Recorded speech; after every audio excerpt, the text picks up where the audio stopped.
கருப்பு சட்டை போட்ட எல்லாரும் என்னையோ கொலகாரின்னு சொல்றீங்கல்ல, ஆனா நான் சொல்றேன், என் புருஷனை கொண்டது இந்த அரசாங்கம் தான். மதுவை ஒழிச்சிருவோன்னு சொல்லித்தானே எல்லாரும் ஓட்டு கேட்டு வாராவ. நல்ல நாளாதுமா கூட மது கடையை திறந்து வச்சு எங்களை மாதிரி பொம்பளைகளோட வயிற்றுல கொட்டிக்கிறாங்களே.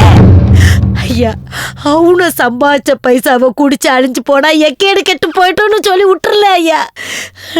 ஏன் பிள்ளைகளுக்காக நான் உப்பளத்துல பாத்தி மிதிச்சு கஷ்டப்பட்டு உழைச்சு கொண்டு வந்த காசை பிடிக்கி கொண்டு போய் குடிச்சிட்டு வந்துடுறானுங்களே.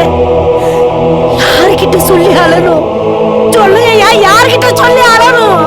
ஐயா ஐயா, படிச்சவங்க எல்லாத்துக்கிட்டையும் ஒண்ணு கேக்குறேன்.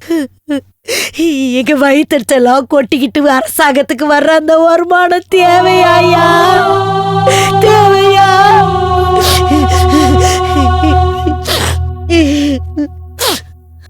என் புருஷனை கொன்ன பாவத்துக்கான தண்டனையை நான் அனுபவிச்சுக்கிறேன். போதையால லாபம் சம்பாதிச்சு என்ன மாதிரி பொம்பளைங்களோட சாபத்தை கொட்டிக்கிறானுங்களே, அவனுங்களுக்கு தண்டனை யார் கொடுக்க முடியும்? இந்த மங்காவோட வாழ்க்கை அப்படி மண்ணோட மங்கினது போதும். இனிமேல் வரும் பொம்பளை பிள்ளைங்க வாழ்க்கையிலையாது ஒழியத்துகையா. நான் ஆளுங்கட்சி எதிர்கட்சின்னு யாரையும் பிரிச்சு சொல்லலையா.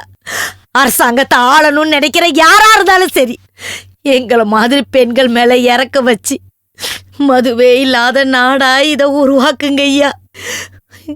இவங்க எல்லாரையும் கையெடுத்து கும்பிட்டு கேட்டுக்கிறேன். கெஞ்சிதாயா கேக்குறேன்.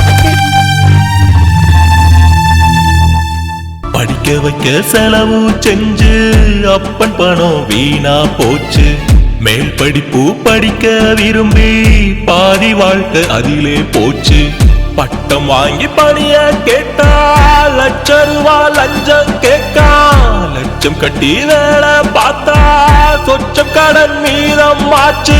லோன கட்டவா வீட்டை பார்க்கவா எதிர்காலம்